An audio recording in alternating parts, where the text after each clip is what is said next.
अच्छा तो बैक्टीरिया का हम चैप्टर रीड आउट कर रहे थे, तो इसका ना एक टॉपिक था जिसमें हम बात करेंगे रेस्पिरेशन की। Respiration in bacteria. देखिए, आप रेस्पिरेशन का वर्ड इसलिए यूज़ करते हो कि जिसमें नॉर्मल क्या होता है कि आपके पास ऑक्सीजन इन्वॉल्व होती है, और इस ऑक्सीजन के इन्वॉल्व होने की वजह से जो ऑर्गेनिक मटेरियल होता है वो ब्रेक होता है, और इससे क्या पैदा होती है, a lot of energy release होती है। आप इसके लिए रेस्पिरेशन का वर्ड यूज़ कर रहे हो, लेकिन फिर आगे रेस्पिरेशंस को दो हिस्सों में हम तकसीम कर देते हैं। हम फिर ये कहते हैं कि एनर्जी की मकदार कम भी पैदा हो सकती है, ज़्यादा भी पैदा हो सकती है। वो कैसे? Aerobic respiration.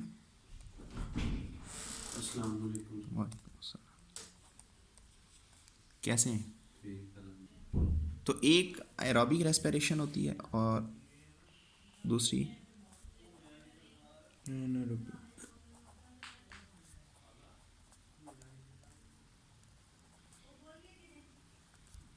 ये दो तरह की रेस्पिरेशन जो हम तकसीम कर देते हैं। Aerobic respiration with N oxygen होती है,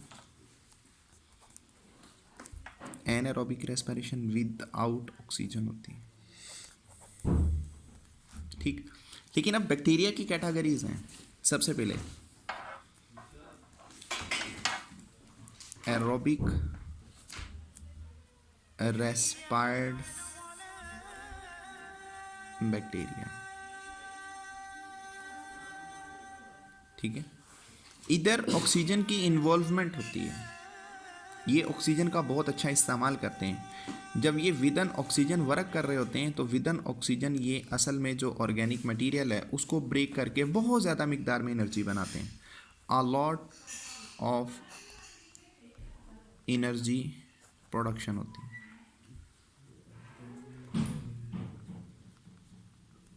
ठीक, अब कल अगर आपने एरोबिक रेस्पायरेट करने वाले बैक्टीरिया को ऑक्सीजन ना दी तो ये मर जाएंगे। तो इसका मतलब है ये वो बैक्टीरिया होते हैं जो ऑक्सीजन की मौजूदगी में ही ग्रो करते हैं। Second, anaerobic.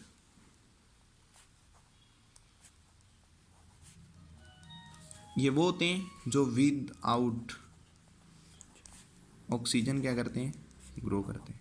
एनारोबिक, अगर आपने इन्हें ऑक्सीजन दी तो ये मर जाएंगे, क्योंकि ये बगैर ऑक्सीजन के ग्रो करने वाले, इन्हें ऑक्सीजन की ज़रूरत नहीं होती।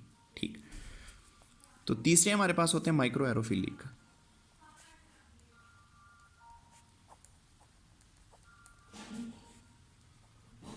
तो माइक्रो एरोफिलिक रेस्पिरेशन में क्या होता है कि यहाँ पर लो क्वांटिटी चाहिए होती है, किसकी? ऑक्सीजन।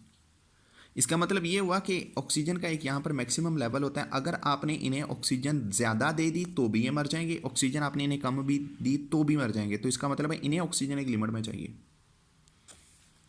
फोर्थ होते हैं फैकल्टेटिव।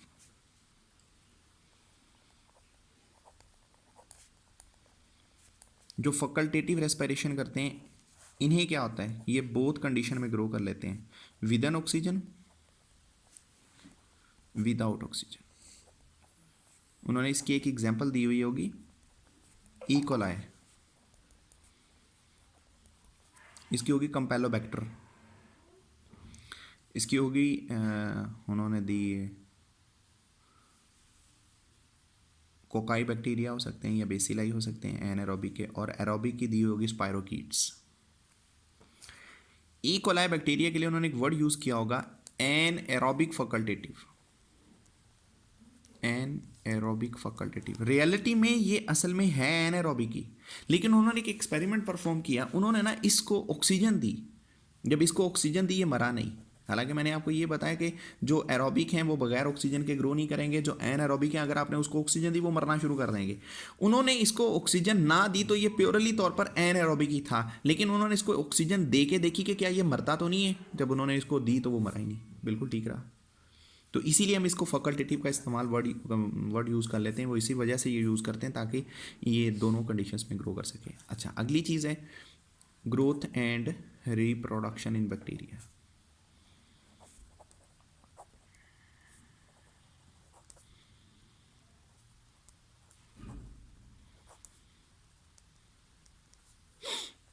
देखिए पहली चीज़ आप बयान करेंगे रिप्रोडक्शन।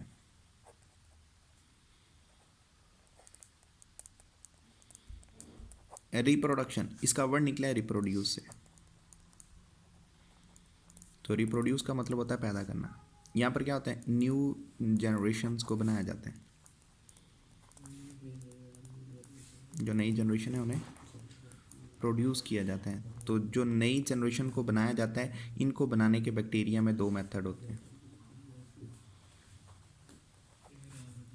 एक जो तरीकाकार होता है उसे बाइनरी फिशन कहते हैं, और जो दूसरा तरीकाकार होता है उसे कॉन्जुगेशन कहते हैं। देखिए कॉन्जुगेशन में ना दो बैक्टीरिया एक दूसरे के साथ सेक्स पिल्लाई के जरिए से आपस में जुड़ जाते हैं। ग्राम नेगेटिव बैक्टीरिया ये बहुत अच्छी कंडीशन यूज़ करते हैं, जिसके ज़रिए से ये क्या करते हैं, अपना जेनेटिक मटेरियल ट्रांसमिट कर लेते हैं। ये इनके दरमियान क्या होता है, पिल्लाई ब्रिज होता है। इस पिल्लाई ब्रिज के ज़रिए से ये क्या करेंगे, अपना जो जेनेटिक मटेरियल होगा वो यहाँ से निकालेंगे और इस जगह पर भेज देंगे। ठीक है, तो ये कॉन्जुगेशन होती है जिसके अंदर बेसिकली तौर पर दो बैक्टीरिया एक दूसरे के साथ लिंक क्रिएट करते हैं इसी सेक्स पिल्लाई के ज़रिए से। फिर है बाइनरी फिशन, ये आप पहले भी पढ़ चुके हैं। बाइनरी फिशन कोई माइटोसिस या मियोसिस की किस्म नहीं होती, बल्कि ये अलग से एक सेल डिवीजन की काइंड है। ठीक है, सेपरेट एक सेल डिवीजन काइंड होती है, क्योंकि इसमें सेंट्रियोल्स नहीं होते, स्पिंडल फाइबर्स की फॉर्मेशन नहीं हो पाती। तो इसमें जो बैक्टीरिया होते हैं वो 20 मिनट लगाते हैं और 2 में तकसीम हो जाएंगे। और ये एग्जांपल आएगी किसकी, ई कॉलाई आएगी। ठीक, तो सपोज दैट ये इनका एक ये वाला एक नॉर्मल सेल होता है। ये नॉर्मल सेल सबसे पहले क्या करता है, अपने सेल का साइज़ इंक्रीज़ करने के साथ साथ उसमें जेनेटिक मटेरियल की डुप्लीकेशन हासिल कर लेगा। डुप्लीकेशन हासिल करने के बाद अब इसकी मेम्ब्रेन दरमियान से पिंच होने लगती है। जब मेम्ब्रेन दरमियान से पिंच होने लगती है तो फिर क्या होता है कि दो बैक्टीरिया एक दूसरे से सेपरेट होने लगेंगे। अब फिर वक्त गुजरने के साथ साथ जो मेम्ब्रेन है वो दरमियान में बहुत ज़्यादा पिंच होने लग जाती है। जब बहुत ज़्यादा पिंच होने लग जाती है और ये वाला सेल इधर को मूव कर जाता है, ये इधर को मूव कर जाता है, तो ये जेनेटिक मटेरियल भी बराबर मिकदार में तकसीम होते हैं, हत्ता कि ये मेम्ब्रेन नीचे तक पिंच हो जाती है, जिससे क्या होते हैं, दो इंडिविजुअल सेपरेट हो जाते हैं। हम इस चीज़ को कहते हैं बाइनरी फिशन।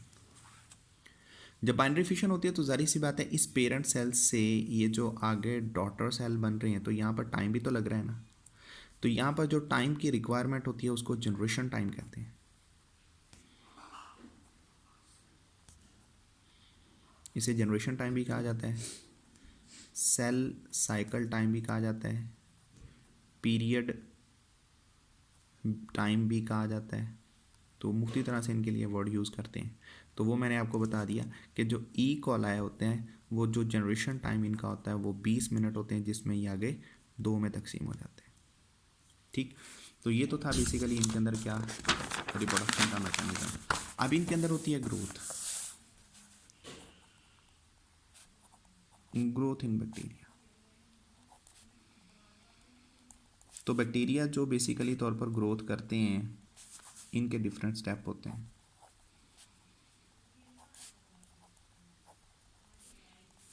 पहला जो हिस्सा होता है उसे नाम दिया जाता है लैग फेज का। यहाँ पर क्या होता है, एक प्रिपरेटरी फेज होता है, यहाँ पर किसी चीज़ को तैयार किया जाता है, यानी कि ग्रोथ के लिए यहाँ पर जितना भी मटेरियल यूज़ होना है, खुराक वगैरह, उस सारी को इकट्ठा किया जाता है किसके अंदर, लैग फेज में। यहाँ पर अभी ग्रोथ हो नहीं रही। दूसरा होता है लॉग फेज, इसको एक्सपोनेंशियल फेज भी कहते हैं।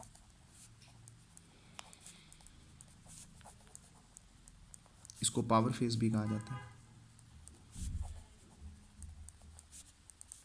ठीक, यहाँ पर ग्रोथ जो होती है वो रैपिडली होती है, तेज़ी के साथ।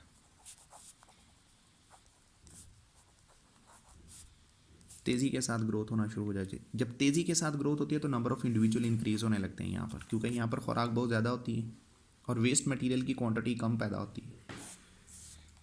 तीसरी चीज़ होती है स्टेशनरी फेज।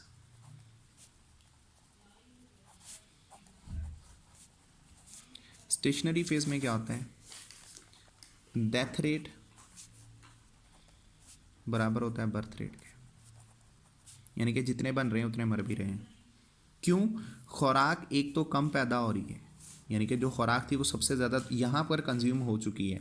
अब जो पहले कम वेस्ट था अब ज़्यादा वेस्ट बन गया है, उस वेस्ट को बियर नहीं कर पाते, जिससे जितने बनते हैं उतने मर भी जाते हैं। ये स्टेशनरी फेज।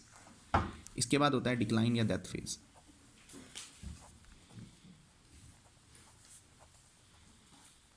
अब इसमें क्या होता है, डिक्लाइन या डेथ फेज में जो ग्रोथ होती है वो बिल्कुल ही सीज्ड हो जाती है, ख़त्म हो जाती है, स्टॉप हो जाती है। लेकिन जो डेथ रेट होता है वो इंक्रीज़ हो जाता है, यानी कि ये डिक्लाइन रेट और इसके बाद लॉग फेज, यानी कि डिक्लाइन फेज हो गया या डेथ फेज हो गया, ये लॉग फेज के बराबर होता है, सॉरी ऑपोजिट होता है।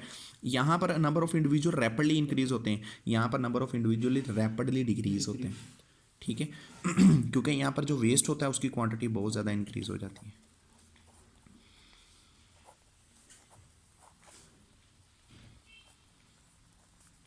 ठीक, चलें इसका एक ग्राफ बनाते हैं।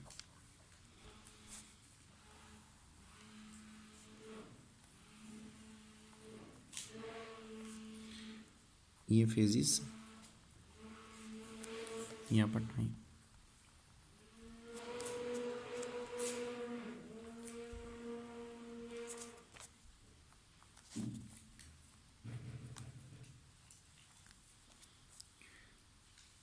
ये सबसे पहले एक सीधी लाइन लग जाएगी जिसके ऊपर सिर्फ मटेरियल को इकट्ठा किया जाएगा, कोई ग्रोथ स्टार्ट नहीं होगी।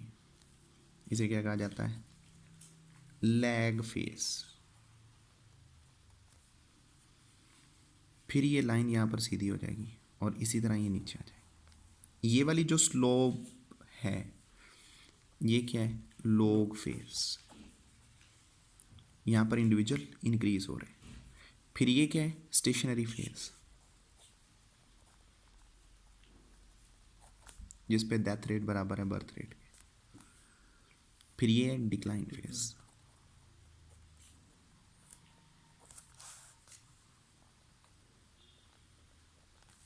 ठीक है, तो ये जो स्लोप बनी हुई है ये इस बात की इंडिकेशन कर रही है कि जो ऑर्गेनिज्म इंक्रीज हो रहे हैं वो एक सडनली इंक्रीज नहीं हो रहे। अगर सडनली होते तो वो लाइन सीधी होती है।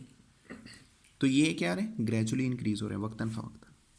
तो इसी तरह यहाँ पर भी ऐसा ही होता है, सडनली डेथ नहीं हो रही बल्कि ये क्या हो रही है? ग्रेजुअली। ठीक हो गया।